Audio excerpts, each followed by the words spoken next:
Joe Dobby here, back at it again with another deck profile video for you today. In this episode, I want to talk about this green ramp up deck that I made with the pulls that I got during the presale. So let's get it started. I've got 2 copies of Tamers. Tamers gives you that extra DP boost when you are Digivolved, so pretty good there. Only have 2 copies because I think Freemon is well suited for this deck that wants to rest your opponents frequently. If your opponent has 2 or more rested Digimon, get 2000 DP. The 2000 DP is much better as well. Obviously, it's just higher than 1000. Getting into the level 3, we have 3 copies of Goblimon. Very easy, almost, no need to hesitate. Play with only 2 cost for a rookie. I'm almost always going to hard summon Goblimon and not just Digivolve them off the eggs, because I want to save my Digimon with inheritable effects in the Tama section, the raising area.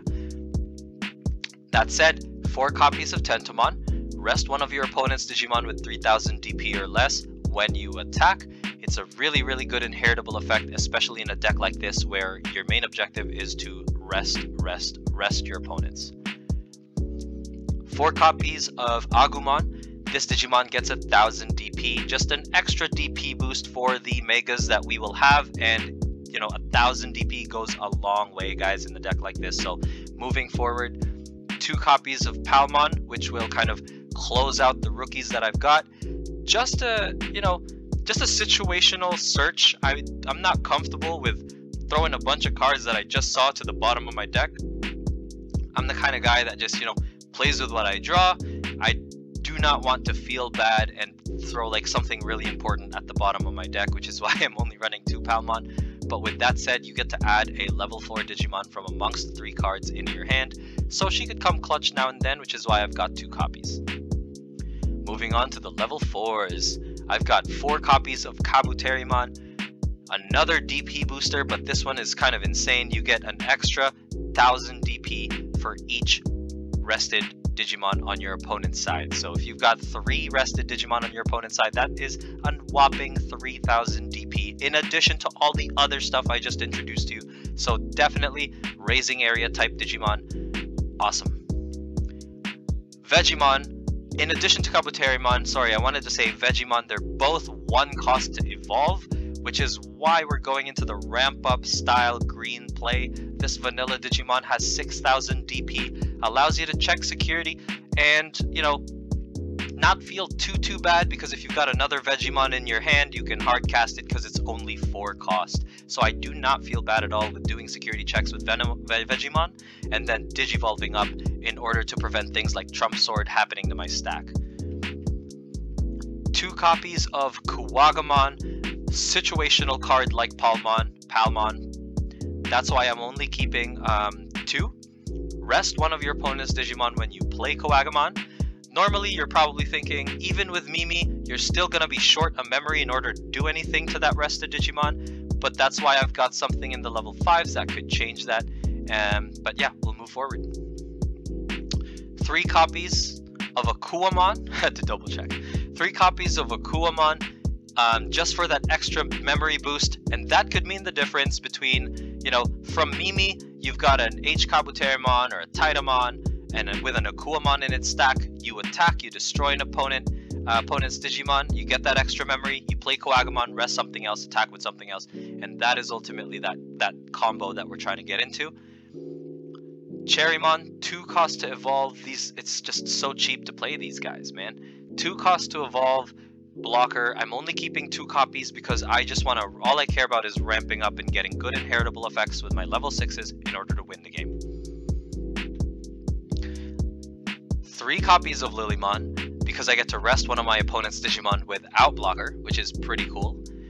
You can sub out 1 Lilymon for what comes next, which is a Digitamamon, in order to get a little bit more consistency and get into that Digitamamon, because I've found that there is so much value in playing Digitamamon in a ramp up deck, because you get to build a wide board very quickly with that extra 3 memory that you get, and at that point it's kind of like, sure, I'll give my opponent an extra 3 memory at the end of my turn, but what are they going to do with it, really, right? How much are they, how efficient can they be with that 3 memory is on them. How efficient you can be with that extra 3 memory you get when you attack with Digitamamon is on you. And that is ultimately situational. I have 1 Digitamamon in there, but I might switch it up to 2 because I like using Digitamamon in any memory borrowing card.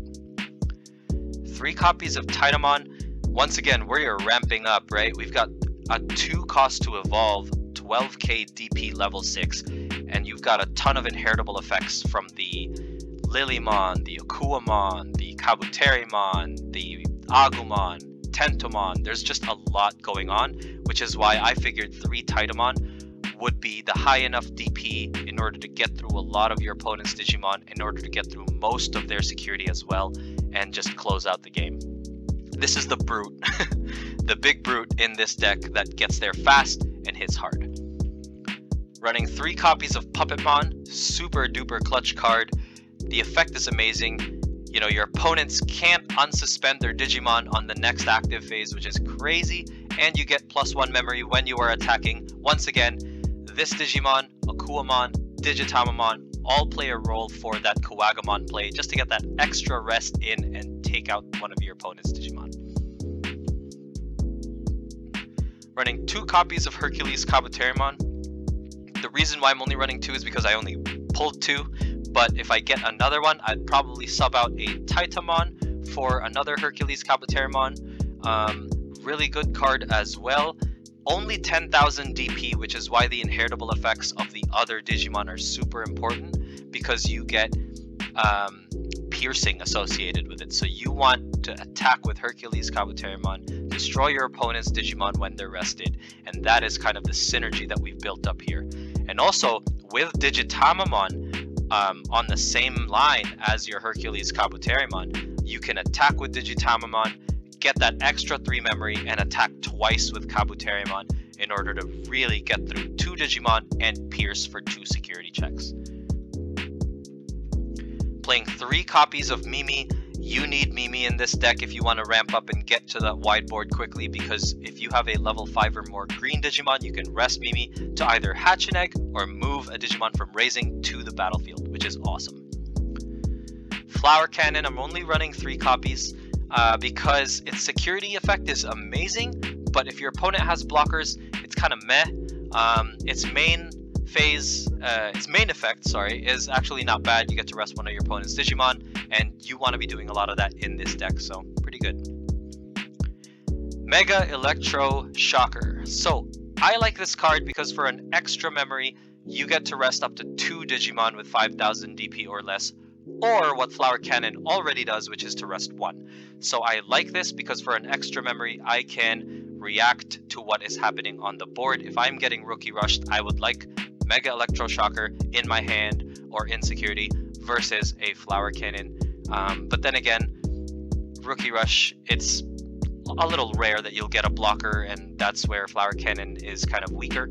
But I like Mega Electroshocker just to chill in that option space. 2 copies of Hornbuster in case I end up going straight vanilla into Hercules Kabuterimon. One of my Digimon gets 3,000 DP until the end of the turn. In addition to that, I can rest one of my opponent's Digimon from security and add this to my hand so I can prepare an attack on the next turn, right? So I like Hornbuster. 1 cost to play. From security, it goes to your hand, so you can actually counterattack and take out that Digimon with 3,000 extra DP. So if it's an H Kabuterimon, even better. They have to essentially, you get to do a security check, and it's a pretty good card. So with that said, this is the green ramp up deck that I made. The ramp up can happen very, very quickly. It comes in hot, gets there quick, it hits hard. Its main weakness is RNG. Honestly, like, I've played a bunch of games and I'm almost always able to draw a rookie and a champion at least, and then I can basically ramp up from there. The worst hand I've ever gotten with this is 3 Titamon, a Kabuterimon, and a Goblimon, so I still even managed to Digivolve and draw there. But it's pretty good, guys. Like, it's very low cost to play things, and it's also very low cost to Digivolve things. That said, guys, I hope you enjoyed the video. Thank you guys so much for watching. Once again, this is one of the cheaper decks that I've made, so hopefully you guys will be able to build it be able to try it, and let me know what you switch up, what you change up, and see how that's worked for you, because I might do some switching and changing myself. Peace, take care, bye.